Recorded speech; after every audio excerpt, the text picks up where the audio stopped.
இறந்த ஆத்மாவோட பொருளை வைக்கலாமா வீட்டுல? ஆல்ரெடி அது சரீரத்தை விட்டு கஷ்டப்பட்டுட்டு இருக்கு. அந்த கஷ்டத்துல மீண்டும் ஒரு கஷ்டத்தை ஏன் கொடுக்குறீங்க? அது பிடித்த பொருளை ஏன் உடனடியா இது பண்றீங்க? இது பெரிய பாவம், பெரிய தப்பு. ஒரே இடத்துல தொடர்ந்து பகுதியில ஆக்சிடென்ட் ஆயிட்டு இருக்குன்னா அவங்க போட்ட சாலைகள், எங்க ஆசிரமத்துக்குள்ள இருந்து போகக்கூடிய ஒரு பகுதியில தொடர்ந்து ஒரு இடத்துல ஆக்சிடென்ட் நடந்துகிட்டே இருந்தது. அப்ப என்னோட குருஜி என்ன சொன்னாருன்னு கேட்டீங்கன்னா, இந்த உலகம் மாயை, பிரம்மத்தை நோக்கி பயணம் பண்ணணும் அப்படிங்கறதுல நான் உறுதியா இருந்ததுனால குருஜி சரீரத்தை விட்ட பிறகுல இருந்து இந்த ஆத்மாவை ஏவி விடுறாங்க, அவங்க உங்க வீட்டுக்கு அனுப்பிச்சு விட்டுறாங்க அப்படிலாம் சொல்றாங்களே, அதெல்லாம் உண்மையா? ஒரு ஆவிய நான் உங்க வீட்டுக்கு ஏவி விடுறேன் அப்படிங்கிறது முடியாது. ஆனால் எச்சினா யார் சாமி? ஆனா எச்சினி இருக்கிறது உண்மைதான். உண்மைதான். துர்மரணம் அடைந்த இறந்த ஆத்மாவோட பொருளை வைக்கலாமா வீட்டுல? நீங்க இருக்கீங்க, நீங்க ஆசை ஆசையா வீட்டுல ஒரு டிவியை வாங்கி வைக்கிறீங்க, ஒரு கட்டில் வாங்கி போடுறீங்க, ஒரு பீரோ வாங்கி போடுறீங்க, நல்ல ஆசை ஆசையா வாங்கி போடுறீங்க. திடீர்னு நீங்க இந்த சரீரத்தை விட்டுட்டீங்க. அப்போ நீங்க வாங்கி போட்ட பொருள் மேல உங்களுக்கு அன்பு இருக்குமா இருக்காதா? இருக்கும். அதை தூக்கி நான் எடைக்கு தூக்கி போட்டா என்ன ஆகும்? பெருவாரியான பேர் என்ன பண்றாங்கன்னா, இறந்த உடனடியாக அவங்களுடைய பொருளை தூக்கி எங்கேயாவது போட்டுருணும், இல்ல யாருக்காவது தானம் கொடுத்துரும். தானம் கொடுத்தோம். ஏன்னா அவங்களுக்கு ஒரு பயம். ஏன்னா இந்த பொருளை அவரு விரும்பினாங்க, விரும்பினதுனால அந்த ஆத்மா இங்கேயே இருக்குமோ. ஆனா நகையை கொடுக்க மாட்டாங்க, நகையை கொடுக்க மாட்டாங்க, நகையை கொடுக்க மாட்டாங்க, அவர் சம்பாதிச்ச சொத்தை கொடுக்க மாட்டாங்க, எதுவும் கொடுக்க மாட்டாங்க. நீங்க நல்லா சொன்னீங்க, அவங்க சொத்தை எதுவுமே கொடுக்க மாட்டாங்க, யூஸ் பண்ண பொருளை மட்டும் தூக்கி கொடுக்கும். ஏன்னா அந்த ஆத்மா இங்க இருக்குமோ, பயம். ஏன் அந்த ஆத்மாக்கு பிடித்த பொருளை நீங்க வச்சா என்ன? இவ்வளவு நாள் அந்த ஆத்மா இங்க தானே இருந்தது. உன் தந்தையா இருந்திருக்கலாம், அம்மாவா இருந்திருக்கலாம், மகளா இருந்திருக்கலாம், மகனா இருந்திருக்கலாம். ஏன் அவர்கள் வைத்திருக்கக்கூடிய பொருளை வைக்கிறதுனால என்ன குறைஞ்சிட போயிட போகுது? அதுக்கு சந்தோஷத்துக்கு தானே. நீங்க சில பொண்ணுங்க என்ன பண்ணுவாங்க, இறந்து போனோடனே தாயாருடைய உட்கார்ந்து இருக்கக்கூடிய சேலைகள் எல்லாம் தூக்கி கொண்டு போய் எங்கேயாவது கொண்டு போய் கொடுப்பாங்க. இதெல்லாம் எவ்வளவு பெரிய ஒரு பாவம் அது. இல்ல உங்களுக்கு அதை கொஞ்சம் ஒரு வருடம் வைத்திருங்களேன், ஒரு வருடத்துக்கு பிறகு உங்களுக்கு அது தேவைன்னா பயன்படுத்துங்க, தேவையில்லைன்னு தெரிஞ்சுன்னா ஒரு வருடத்துக்கு பிறகு நீங்க செய்யலாமே. உடனே செய்யாது, உடனடியா செய்ய, உடனடியா அந்த ஆத்மா கஷ்டப்படுத்தாதீங்க. ஆல்ரெடி அது சரீரத்தை விட்டு கஷ்டப்பட்டுட்டு இருக்கு. அந்த கஷ்டத்துல மீண்டும் ஒரு கஷ்டத்தை ஏன் கொடுக்குறீங்க? அது பிடித்த பொருளை ஏன் உடனடியா இது பண்றீங்க? இது பெரிய பாவம், பெரிய தப்பு. நிச்சயமா. இப்ப இறந்த ஆத்மான்னு சொல்றாங்களா சாமி, ஒரு ஆக்சிடென்ட் இறந்த ஆத்மா வந்து அங்கேயே நிக்கும், இன்னும் கொஞ்ச நேரம் பாத்துக்கிட்டு இருக்கோம், எப்படி நம்ம இறந்தோம் அப்படின்னு சொல்லி யோசிச்சுட்டு இருக்காங்களே, அதெல்லாம் உண்மையா? இது பெருவாரியானவருக்கு ஒரு பெரிய பயம் இருக்கு. எங்கேயாவது ஒரு இடத்துல சாலையில போகிற இடத்துல ஒரு ஆக்சிடென்ட் நடந்துருச்சுன்னா அந்த ஆக்சிடென்ட் நடந்த ஆத்மா அங்கதான் இருக்கும், அதனால நீ அந்த பக்கத்துல பார்த்து போ.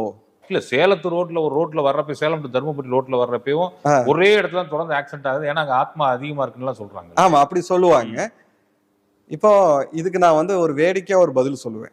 நீங்க நல்ல மாட மாளிகை கட்டி வீடு கட்டி வாழ்ந்துட்டு இருக்கிறீங்க.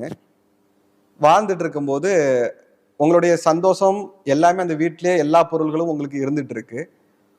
உங்களை நான் கொண்டு போயிட்டு ஏதாவது ஒரு சுடுகாட்டுல உங்களை போய் நிப்பாட்டி வச்சா நீங்க நிப்பீங்களா? நிக்க மாட்டேன். ஏன்? எனக்கு அங்கதான் இருக்கு, எல்லாமே இருக்கு. அப்போ ஆக்சிடென்ட் ஆன இடத்துல அங்க எனக்கு ஒரு பொருளுமே இல்லை, அப்ப எப்படி ஆத்மா அங்க இருக்கும்? அங்க என்ன இருக்கு? நான் வாழ்ந்தது வீடு இங்க இருக்கு, என் மனைவி மக்கள் இங்க இருக்கிறாங்க, என் உறவுகள் இங்க இருக்கு. அப்ப ஆக்சிடென்ட் ஆன பகுதிகளை எப்படி ஆத்மா வந்து நிற்கும்? நிறைய பேர் நம்ம பேசுனது கூட உறவுகள் கமெண்ட் பண்ணுவாங்க, அப்படி இல்ல இங்க இருக்கு, அதனாலதான் ஆக்சிடென்ட் ஆகுது, தொடர்ந்து ஆகிட்டு. நீங்க ஆக்சிடென்ட் ஆன பகுதியை ஒரு விஷயத்தை நீங்க புரிஞ்சு பாத்தீங்கன்னா அதுக்குள்ள ஆன்மீகத்திலயும் ஒரு காரணம் இருக்கு, அது நம்ம அடுத்த பதிவுல பேசலாம். ஆனா இதுல ஒரு விஷயம் புரிஞ்சு பாருங்க, ஒரே இடத்துல தொடர்ந்து பகுதியில ஆக்சிடென்ட் ஆயிட்டு இருக்குன்னா அவங்க போட்ட சாலைகள் மனிதனுடைய மனதுக்கு சரியான முறையில இல்லாம இருக்கலாம். சில இடத்துல சாலை போட்டிருப்பாங்க, தூரத்துல இருந்து பார்க்கும்போது இரவு நேரங்கள்ல போகும்போது என்னன்னு கேட்டீங்கன்னா நேரா இருக்கிற மாதிரி தெரியும், ஆனா சில இடத்துல பாத்தீங்கன்னா சில வளைவுகள் இருக்கும், யாரோ கையை காட்டுற மாதிரி இருக்கு. ஆமா, இறந்த பிறகு சொல்லுவாங்க இது அதனாலதான் வந்து இவங்க சொல்லுவாங்க, இறந்திருப்பாங்கல்ல, இறந்த உடனே சொன்னாங்க அப்படி காமிச்சுது, நான் கண்ணை கட்டின மாதிரி ஆயிடுச்சு. எங்க ஆசிரமத்துக்குள்ள இருந்து போகக்கூடிய ஒரு பகுதியில தொடர்ந்து ஒரு இடத்துல ஆக்சிடென்ட் நடந்துகிட்டே இருந்தது. அப்ப என்னோட குருஜி என்ன சொன்னாருன்னு கேட்டீங்கன்னா, 2 ஸ்பீடு பிரேக்கர் போடுறதுக்கு எழுதி கொடுங்க அப்படின்னு சொன்னாரு. தொடர்ந்து நாங்களே எங்க ஆசிரமத்துல இருந்து போயிட்டு 2 வேகத்தடை போடுவதற்காக எழுதி கொடுத்தோம். எழுதி கொடுத்த பிறகு அங்க ஆக்சிடென்டே நடக்கல. ம், ம், ம். அதுக்கு முன்னாடி என்ன சொல்லிட்டாங்க, அங்க ஆத்மா இருக்கு. அதாவது வந்து எக்ஸ்பீரியன்ஸ் ஆனதுலயே சொல்றீங்க. சொல்றேன், ஆ, ம், ம். அந்த சாலை அமைக்கிறதுல மனித தவறுகள் இருக்கலாம், அல்லது சாலைக்கு ஓரமாக இருக்கக்கூடிய மரங்கள்னால மனிதனுடைய மனம் வந்து அந்த நேரத்துல இருக்கலாம். சில நேரங்கள் தூங்காம இருக்கிறதுனால அந்த இடத்துல கண்ட்ரோல் ஆக முடியாம இருக்கலாம். தொடர்ந்து ஒரே பகுதியில இருக்குன்னா நீங்க சாலை அமைத்தவர்கள் அதற்கு ஒரு பரிகாரம் பண்ணாலே அங்க ஆக்சிடென்ட் நடக்காது. பரிகாரம் நீங்க சொல்றது வந்து இந்த மாதிரி சாலையை அமைக்கிறதா, இல்ல அதுக்கு வேற ஏதாவது விஷயம் வேகத்தடை இல்லைன்னா எச்சரிக்கை ஏதோ, இல்லைன்னா மனிதனோட மூளையை வந்து டைவர்ட் பண்ணாம இருக்கிறதுக்கு அந்த பகுதியில ஏதாவது ஒரு பொருளை, இப்போ இந்த இடத்துல மெதுவாக செல்லவும், இல்லைன்னா இந்த இடத்துல ஆக்சிடென்ட் நடந்திருக்கு, சில எச்சரிக்கை பலகை வச்சீங்கனால கூட மனித மனம் அந்த நேரத்துல வேகமா போகும்போது இது ஒரு பொருள் இருக்கணும்னு கொஞ்சம் நிதானித்து போக ஆரம்பிச்சிடும். நிச்சயமா, நிச்சயமா. அதனால இறந்த இடத்துலதான் ஆத்மா அலையுது அப்படின்னு கேட்டீங்கன்னா அது பிடிச்ச இடத்துலதான் இருக்குமே தவிர பிடிக்காத இடத்துல நீங்களும் வாழ மாட்டீங்க, நானும் வாழ மாட்டேன். இப்ப நான் இங்க சென்னையில வந்துட்டேன், நான் சென்னையில இந்த ஸ்டூடியோல நான் என்னோட சரீரத்தை விட்டுட்டேன்னா நான் இங்கேயா இருப்பேன்? எனக்கு என் ஆசிரமம் தான் பிடிச்சிருக்கு, நான் என் ஆசிரமத்துல தான் போயிருப்பேன். டிராவல் பண்ணிடலாம் இங்க இருந்து போச்சு. நம்ம உடம்ப விட்டுட்டோம், உடம்ப விட்டுட்ட பிறகு நான் இந்த ரூம்ல தான் இருப்பேன். அந்த ரூம் எனக்கு என்ன பிடிச்சிரும்? 4 நாள் இந்த செடியை பார்த்துட்டு உட்கார்ந்துருக்க முடியுமா? காலம் முழுசும் இந்த செடியை பார்த்துட்டு உட்கார்ந்துருக்க முடியுமா? இந்த லைட்டை பார்த்துட்டு நம்ம உட்கார்ந்துருக்க முடியுமா? அப்போ மனிதன் வாழும்போது எந்த இடம் அவனுக்கு பிடிக்கப்பட்டிருக்கோ அந்த பகுதியில தான் ஆத்மா வாழும். இறந்த இடத்துலதான் வாழும் அப்படிங்கிறது கிடையவே கிடையாது. அப்படி சாலையில ஆக்சிடென்ட் நடக்குதா, நான் முன்னாடி சொன்ன மாதிரி பரிகாரத்தை தேடுங்க. பரிகாரம்னால என்ன, அதற்கு அது நடக்காம இருக்கான உபாயத்தை தேடுங்க. அதுதான் அதற்கான தீர்வு. நம்ம குருஜி ஒரு வாட்டி ஆசிரமத்துல ஒரு தெலுங்குக்காரங்களோட பேசியிருப்போம், முதல் இன்டர்வியூல பேசியிருப்போம். அவங்க வந்து ஏன் மகே இறந்தான்னு காரணம் தெரிஞ்சுக்க வந்தாங்க. அது மாதிரி உங்ககிட்ட யாராவது வந்திருக்காங்களா? உங்களுக்கு அந்த மாதிரி அனுபவங்கள் இருக்கா? குருஜி சரீரத்தை விட்ட பிறகுல இருந்து அதற்கு முன்பு வரைக்கும் 2020க்கு முன்னாடி வரைக்கும் எனக்கு ஆத்மாக்கள், யட்சினி தேவதைகள், இந்த குட்டிச்சாத்தான், இந்த ஜின், இந்த மாதிரி விஷயங்களே எனக்கு ரொம்ப ஆர்வங்கள் இருந்தது.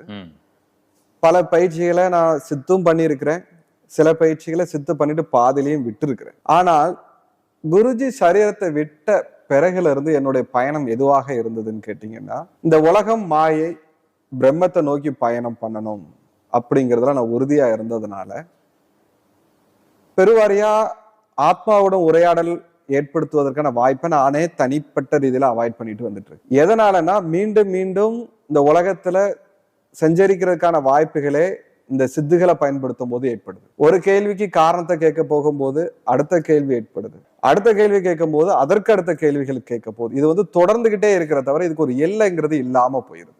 இப்போதும் என்கிட்ட வரக்கூடியவர்களுக்கு, ஆத்மாவை பத்தி இது பண்றவங்களுக்கு நான் பயிற்சி கொடுக்குறேன், இதை நீங்க கத்துக்கிடுங்க. ஏன்னா சில நேரங்களில் நான் பொய்யா இருந்தேன்னா, பேசக்கூடிய நான் பொய்யா இருந்தேன்னா, பெருவாரியான பேர் 99.9 பேர் மனித மனதை வியாபாரமா பார்க்க ஆரம்பிச்சிட்டாங்க. எல்லாமே வியாபாரமா பார்க்க. இப்போ சில பேர் வராங்க, ரொம்ப துக்கத்துல வராங்க, என்னுடைய இது இறந்துட்டாங்க அப்படின்னு வரும்போது அவர்களை பணமா பாக்குறாங்க. இவர்களிடமிருந்து நான் எவ்வளவு பணத்தை நான் பெற முடியும்னு பாக்குறாங்க. இத நான் கொஞ்சம் மாத்தி யோசிக்கணும்னு நினைக்கிறேன். இப்படிப்பட்ட வர்றவங்களுக்கு நான் கத்து தரேன். அதுதான் தப்பாகி போச்சுன்னா எப்படிங்க ஐயா தப்பாகும்? இல்ல அவங்க தப்பா மிஸ்யூஸ் பண்ணிட்டாங்க, நம்ம மிஸ்யூஸ் பண்ண முடியாது இல்ல. அதாவதுங்கய்யா, ஒரு தகப்பன் வராருன்னு வச்சிருங்க, என் மகன் இறந்து போயிட்டாரு, நான் அவர்கிட்ட பேசணும்னு வராருன்னு வச்சிருங்களேன். அவருக்கு அந்த பாதையை நான் காமிச்சு கொடுக்கும்போது அவரு எப்படி தப்பா போவாரு? யாரு வர்றாங்களோ அவங்களுக்கே கத்து கொடுக்குறேன். ஓ ரைட் ரைட். நான் கூட பொதுவா வந்து நம்ம உறவுகள் நினைப்பாங்க, நான் உங்கள்கிட்ட கத்துக்கிறேன். அந்த வியாபார நோக்கில் இருக்கவங்களாம் என் கிட்ட வராதிங்க, அவர்கள்கிட்டே நான் போக மாட்டேன். எனக்கு தெரியும், ஒரு மனிதர்களை பார்க்கும்போது சுயமாக தன்னுடைய கேள்விகளுக்கு பதில தேட தயாரா இருக்காங்களா, இல்ல இதை வியாபாரமா மாத்தணும்னு நினைக்கிறாங்களா, எனக்கு பார்த்தோன்னு தெரிஞ்சிடும். வியாபார நோக்கத்துல வராங்க அப்படிங்கும் போது நான் அவர்களிடமிருந்து விலகி இருக்கிறதுக்கு தான் முயற்சி பண்ணுவேன் தவிர நான் தெரியாத மாதிரியே காமிச்சுக்குவேன். அப்படிங்களா, அப்படியா அப்படின்னு கேட்டுருவேன். அது அவர்கள்கிட்ட நான் விளக்க வேண்டிய அவசியம் எனக்கு இல்லை, அது அவர்கள்ட்ட போக வேண்டிய விஷயமும் கிடையாது. யாரு உண்மையான தேடுதல்ல இருக்கிறார்களோ அவர்களுக்கு நான் பயிற்சி கொடுக்க விருப்பப்படுறேன்னு தவிர யாருக்கும் நான் அந்த சித்துகளை பத்திய காமிக்கணுங்கிற எண்ணம் எனக்கு இல்லை. அதோட உயர்ந்த விஷயங்கள் நிறைய இருக்கு, அந்த பாதைக்கு தான் அழைச்சிட்டு போகணும்னு ஆசைப்படுறேன்னு தவிர இதுல சித்துகள் வந்து சில நபர்களுக்கு தேவைப்படலாம். நான் இது வரைக்கும் ஒரு இந்த 5 வருடத்துல ஒரு குறைந்தது ஒரு 30-35 பேருக்கு அந்த பயிற்சி கொடுத்துருக்கிறேன், கொடுக்காமலாம் இல்லை, கொடுத்துருக்கிறேன். அதுல குறைந்தது ஒரு 35 பேர்ல ஒரு 10 பங்கு பேர் சித்தி அடைஞ்சவங்க இருக்கிறாங்க. இப்ப என்ன நினைக்கிறாங்க, பயிற்சின உடனடியா வந்தோம், ஒரு 48 நாள் செஞ்சோம், இப்ப அது கூட இல்ல 4 மணி நேரம் ஜூம் கிளாஸ்ல ஜூம் கிளாஸ்ல இதெல்லாம் கிடையாதுங்க. அதெல்லாம் வந்து என்னன்னா வேடிக்கை, உங்களை ஏமாத்துறதுக்கு பணம், உங்க பாக்கெட்ல இருக்க பணத்தை கபலீகரம் செய்யறதுக்காக செய்யக்கூடிய நாடகம் தான் அது. முதல்ல நீங்க ஆத்மானா என்னன்னு தெரிஞ்சுக்கணும். முதல்ல அந்த ஆத்மா தான் உடலுக்குள்ள வருதுன்னா தனக்குள்ள ஒரு முதல்ல ப்ரொடெக்ட் ஏற்படுத்திக்கணும், பாதுகாப்பை ஏற்படுத்திக்கணும். சும்மா அது வாட்டு வந்துச்சுன்னா அப்புறம் ஒண்ணும் பண்ண முடியாம ஒண்ணு. இப்ப தார் ரோடு போட போறாங்க, தாரோட சூடு தான் மேல பாதுக்க கூடாதுங்கிறதுக்காக அவங்க கவசம் அணியிறாங்க. கவசம் அணியாம தார் ரோடு அவங்களால போட முடியுமா? கால் பொத்து போகும், கால் பொத்து போகலாம். அதே மாதிரிதான் ஆத்மாவோட தொடர்பு கொள்ளணும்னு போகணும், முதல்ல தனக்கான பாதுகாப்பா அவங்க ஏற்படுத்தணும். நீங்க என்கிட்ட வந்துட்டா எனக்கு நாளைக்கே கத்துக்கொடு அப்படிங்கிறவங்களாம் நான் கத்துக் கொடுக்கல, ஏன்னா அதெல்லாம் முடியாது. சும்மா அது வியாபாரம். இந்த ஆத்மாவை ஏவி விடுறாங்க, அவங்க உங்களை வீட்டுக்கு அனுப்பிச்சு விட்டுறாங்க அப்படிலாம் சொல்றாங்களே, அதெல்லாம் உண்மையா? அதாவதுங்கய்யா, ஆத்மாவை முதல்ல ஏவ முடியாது. நல்லா புரிஞ்சுக்கிடுங்க. ஒரு ஆவிய நான் உங்க வீட்டுக்கு ஏவி விடுறேன் அப்படிங்கிறது முடியாது. ஆனால் ஆத்மாலேயே கொஞ்சம் அடுத்த நிலையில இருப்பாங்கல்ல. அடுத்த நிலைன்னா எனக்கு அதாவதுங்க நீங்க புரிஞ்சுக்கிடுங்க, இந்த எச்சினி நீங்க கேள்விப்பட்டிருப்பீங்க. எச்சினி சொல்லியிருக்காங்க, காதுல வந்து பேசும், காதுல வந்து பேசும் கேள்விப்பட்டிருப்பீங்க. அதுக்கப்புறம் தேவதைகள் கேள்விப்பட்டிருப்பீங்க, குட்டி சாத்தான் கேள்விப்பட்டிருப்பீங்க, இல்லைன்னா ஜின் கேள்விப்பட்டிருப்பீங்க. இதெல்லாம் நீங்க வந்து எல்லாமே தனித்தனி பேரா இருக்கிறதுனால ஆத்மாவை கேள்விப்பட்டிருப்பீங்க. ஆத்மா வேறு, எச்சினி வேறு, தேவதை வேறு, ஜின் வேறு அப்படின்னு நினைப்பீங்க. ஆனா ஒண்ணு புரிஞ்சுக்கிடுங்க, ஒரே ஆத்மா. அந்த பவர் சக்திக்கு ஏத்த மாதிரிதான் அதோடைய பதவிகள் கொடுக்கப்படுது. இவங்க என்ன மாதிரி சொல்றாங்கன்னு கேட்டீங்கன்னா, இது வேற பொருள், இவர்கள் வந்து கடவுளுக்கு ஏவலாளு, இவங்க கடவுளுக்கு ஒரு ஆத்மா. அந்த ஆத்மாவோட இப்போ என்ன சொல்றேன்னு கேளுங்க. ஒரு கிராமத்துல இருக்கக்கூடியவ ஒரு தலைவர் எம்எல்ஏ ஆகுறாரு, அவரை எல்லாருமே சேர்ந்து அவரை சிஎம்ஆவா ஆக்குறாங்க. எம்எல்ஏவா இருந்த ஒரு மனிதன் தான் சிஎம் ஆகியிருக்காங்க. அதனால அங்க சிஎம் ஆகினது மனுஷன் கிடையாது, இது வேற சக்தி அப்படின்னு நீங்க சொல்லுவீங்களா? இல்ல, அதே மனுஷன் தானே சிஎம் ஆயிருக்காரு. அப்போ ஆத்மால பல நிலைகள்ல இருக்கிறாங்க. அதுல புண்ணியாத்மா யாரு, எச்சர்கள் யாரு, எச்சினிகள் யாரு, தேவர்கள் யாரு, யாரு குட்டி சாத்தான் யாரு, அவங்களோட குணத்துக்கு ஏத்த மாதிரி அந்த நிலைகள் கொடுக்கப்படுது. அப்போ இங்க ஆவியா இருக்கக்கூடிய ஒரு சராசரி மனிதனை ஏவ முடியாது. இப்போ நீங்க இருக்கிறீங்க, நான் உங்ககிட்ட என்ன சொல்றேன்னா, ஒரு 100 பேரை அடிக்க போங்கன்னா நீங்க போவீங்களா? எப்படி போக முடியும்? ஏதாவது ஒருத்தர 2 பேரை நீங்க தடுக்க முடியும். ஆனா பல பயிற்சிகளை மேற்கொண்டவன், நல்ல கராத்தையில மேற்கொண்டவன், நிறைய சிலம்புகளை மேற்கொண்டவனா குறைந்தது ஒரு 15-20 பேரை அடிக்க முடியும். நீங்களும் மனுஷன்தான், அவரும் மனுஷன்தான். அதே மாதிரிதான் மனிதன்ல ஆத்மால சாதாரண ஆத்மாவா இருக்கிறவனை ஏவ முடியாது. அவன் பரிணாமம் அடைந்த ஒரு குறிப்பிட்ட நிலையில இருக்கிறான்னா அவனை ஏவி அந்த நிலையில இருக்கக்கூடிய எச்சர்களையோ தேவதைகளையோ அவர்களை ஏவ முடியுமே தவிர ஆத்மாவை ஏவ முடியவே முடியாது. இந்த எச்சினா யார் சாமி? நான் ரொம்ப நாளா கேட்க நினைச்சேன். ஏன்னா நிறைய பேர் என்ன சொல்றாங்கன்னா, ஒருத்தர் ஒரு இடத்துல உட்காந்து டக்கு டக்குன்னு உள்ள கால் வச்சதுமே சொல்லிடுவாங்க. ஒரு கிராமத்துல கூட சொல்லுவாங்க, உள்ள கால் வச்சு சொல்லிடுவாங்க. அவங்க வேற விஷயங்கள் என்ன இதான்றதெல்லாம் சொல்றாங்கன்றாங்க. கேட்டா எச்சினி வச்சிருக்காங்க அப்படி அப்படின்றாங்க. எச்சினா என்ன சார்? நான் உங்கள்கிட்ட முன்னாடி சொன்னேன்ல, அதாவது என்னன்னு கேட்டீங்கன்னா, ஆத்மால ஆனா எச்சினி இருக்கிறது உண்மைதான். எச்சினி இருக்கிறது உண்மைதான், தேவதைகள் இருக்கிறது உண்மைதான். இதற்கு ஒவ்வொரு நாடுகள்ல வேற வேற பேரும் வச்சிருக்கிறாங்க. இப்ப நம்ம தமிழ்நாட்டுல பேசக்கூடிய எச்சினிகளும் தேவதைகளும், நான் கேரளால மாந்திரிகம் கத்துக்க போகும்போது அவர்கள் அதற்கு வேற ஒரு பேரை வச்சிருக்கிறாங்க. இதே இது கர்நாடகாக்கும் மகாராஷ்டிராக்கும் பார்டர் நடுவுல இடக்கக்கூடிய ஒரு கிராமம் இருக்கு, அங்க வேற மாதிரி ஒரு பேரை உச்சரிக்கிறாங்க. வேற மாதிரி வச்சுக்கோங்க, ரஷ்யால வேற மாதிரி உச்சரிக்கிறாங்க. இது எல்லாமே ஒரே நிலையில இருக்கக்கூடிய ஆத்மாவோட அடுத்த நிலை. இப்போ நீங்க நம்மளும் தமிழ்நாட்டுல வாழ்ந்துட்டு இருக்கோம்.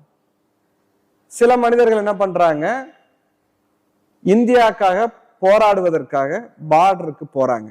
அவர்கள் நிறைய பயிற்சிகள் செய்யறாங்க. காலையில இருந்து இரவு வரைக்கும் நிறைய பயிற்சிகள் செய்து நாட்டு மக்களை பாதுகாப்பு பண்ணணுங்கிறதுக்காக போராடுறாங்க. அப்படிப்பட்ட போராட்டம் பண்ணும்போது அந்த இடத்துல அவங்க வந்து சுடப்பட்டு இறக்குறாங்கன்னு வச்சுருங்களேன். நம்ம ஆத்மாவும் அந்த ஆத்மாவும் ஒண்ணா இல்ல. அது எவ்வளவு பயிற்சி பண்ண ஆத்மா, அப்படி மீறி அது வந்து இத்தனை கோடி மக்களுக்காக போராட்டம் பண்ண, அப்போ அந்த ஆத்மா உயர்ந்த நிலைக்கு போகுது. நம்ம கிராமத்துக்குள்ளேயே ஒரு 18 வயசு 19 வயசு மதிப்புக்குள்ள ஒரு பெண் இருக்கிறாங்க, ஒரு பெண் குழந்தை இருக்கு. அந்த பெண் குழந்தை மனதுக்குள்ள எல்லா அளவு கூட காம சிந்தனைகள் இல்லை, எல்லா அளவு கூட மற்றவனுக்கு துரோகம் பண்ணக்கூடிய நிலைகள் இல்லை. யாரையுமே ஒரு சிறு துன்பம் கூட ஏற்படுத்தாத ஒரு நிலையில அந்த ஆத்மா இருக்கு. அது சரீரத்தை விடுதுன்னு வச்சுருங்களேன். புரியுது. அந்த ஆத்மாவும் மத்த பெண் ஆத்மாவும் ஒண்ணா? இல்ல இல்ல, புரியுது புரியுது புரியுது. அப்போ இங்க இறந்த ஆத்மாவுடைய படிநிலைகளை வர்ற மாதிரி அந்த எச்சினிங்கிற ஒரு நிலைங்கிறது என்னன்னு கேட்டீங்கன்னா, இங்கு செயற்கறியாத செயல்களை எந்த ஆத்மா செய்யுதோ அவர்களுக்கு எச்சினி என்கின்ற ஒரு பதவி கொடுக்கப்படுது. யார் ஒருவர் அவர்களுடைய அன்பை பெறுகிறார்களோ அவர்களுக்கான காரியங்களை அது செய்து கொடுக்குது. கட்டளையால அது நடக்காது. நான் அந்த கட்டளை போட்டா நீ போ அப்படின்னா நடக்காது. நீ என்ன, உன்னை விட அது 1000 மடங்கு சக்தி இருக்கு. நீ என்ன கட்டளைடுறதுக்கு? அன்புக்கு கட்டுப்பட்டு இருக்கு. அன்புக்கு கட்டுப்பட்ட எச்சினிகளால் மட்டும்தான் செயற்கறியாத செயல்களை செய்யும். சரி, இந்த மந்திரவாதிகள் எச்சினியை வசியப்படுத்தி வச்சிருக்காங்களா? பெருவாரியான மந்திரவாதிகள் எச்சினியை வசியப்படுத்திருக்கவே மாட்டார்கள். துர்மரணம் அடைந்த சில ஆத்மாக்களை வைத்து, நான் சொன்ன மாதிரி நல்லா புரிஞ்சிருக்கேன், சாதாரண ஆவிகள் கிடையாது, துர்மரணம் அடைந்ததுக்கு அவர்களை வைத்து அவர்களை வசியம் செய்து சில செயல்களை செய்வாங்க. அவர்களெல்லாம் எச்சினி வசியம். தமிழ்நாட்டில் நீங்க விரல விட்டு எண்ணிரலாம். எல்லாத்தையும் நான் எச்சினி வச்சிருக்கேன்னு சொல்றவங்க கூட எச்சினி இருக்காது. நான் அவங்கள பார்க்கும் போதே எனக்கு தெரிஞ்சிடும், இவங்க பேசுறாங்க, அவ்வளவுதான். அதை வசியம் பண்ணணும் அப்படிங்கும் போது நமக்குள்ள இருக்கக்கூடிய வைராக்கியம் எவ்வளவு முக்கியமா தேவைப்படும். அந்த ஆத்மா எச்சினி வசியம் பண்ணணும் பேசவே மாட்டான். அதை வச்சு நான் அதை பண்ணிடுவேன், இதை பண்ணிடுவேன், இப்படி பண்ணிடுவேன், அப்படி பண்ணிடுவேன் அப்படின்னு சொல்றது முடியாது. தொடர்ந்து இறந்தோரின் படங்களை நம்ம வழிபாடு செய்யலாமா, இல்ல கும்பிடலாமா, வீட்டுல வைக்கலாமா? ஏன்னா சில பேர் வைக்க கூடாதுன்றாங்க, எடுத்து கீழே வச்சிருக்கன்றாங்க. அவங்களுக்கு என்னன்னைக்கு அமாவாசை திதி கொடுக்கணும் அன்னைக்கு மட்டும் வச்சுக்கணும்ன்றாங்க. அது மாதிரி இறந்தோர் படத்தை வீட்டுல வச்சுக்கலாம்.